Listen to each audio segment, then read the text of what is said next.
拉家园这个精神合作刚好也是我们郑和精神的一个发扬和传承。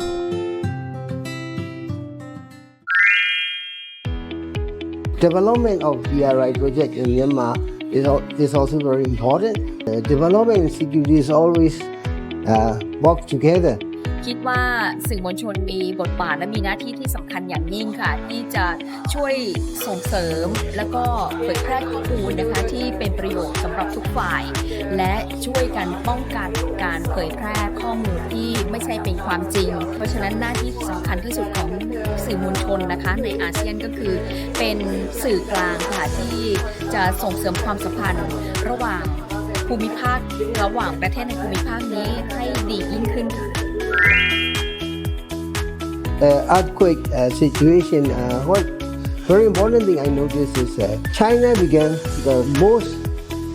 effective and most energetic neighboring country friend to help Myanmar. It started with that 100 million yuan support and now expanded into 1 billion yuan. So China could be the strongest partner for Myanmar for reconstruction process ลาวเฮาในนามเป็นสมาชิกของอาเซียนเนาะแล้วก็อยู่ในกรอบการร่วมมือหลายๆเนาะว่าสิเป็นสำหรับลาวเนาะจะสามารถประกอบส่วนในการร่วมมือของสปอร์ตในอาเซียนเนาะซึ่งปัจจุบันนี้เฮาก็มีเส้นทางรถไฟลาวจีนเนาะซึ่งสามารถต่อไปจะสามารถร่วมต่อกับจีนเนาะจนพอบรรดาประเทศในอาเซียนต่างๆฉะนั้นก็สิเป็นปัจจุบันนี้ก็สามารถส่งออกหลายสินค้าเนาะจากลาวของสปอร์ตลาวในบรรดาประเทศออกต่างๆ现在我们呢有很多香蕉是就通过东罗铁路进入北京，大约的话每一批次在占到2/3以上是进入新发地市场，所以第一个是有一个价格的优势，成本的优势，第二个呢可能更有保证，它的因为它的运输啊比较标准化，所以它的损耗率会很低，所以它的这个间接的又再次降低了成本。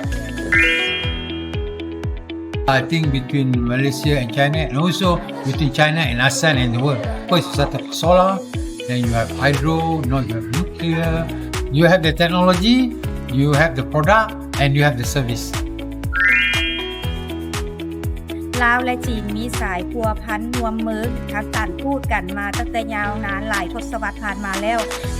แล้วพวกเขาได้ปฏิบัติกันจัดตั้งร่วมมือกันคือกันลาวจีน CD เนาะที่ CD แม่นบ้านใกล้เงินเพียงที่ดีเพื่อนมิตรที่ดีสหายที่ดีคู่ร่วมมือที่ดีการนำของ2ประเทศเฮาก็ได้มีการร่วมมือกันและก็ยกระดับการสายพัวพันกันเป็นผู้ร่วมชะตากรรม因为习主席提出拉家园这个精神合作刚好也是我们郑和精神的一个发扬和传承。郑和下乡经过30多个国家心中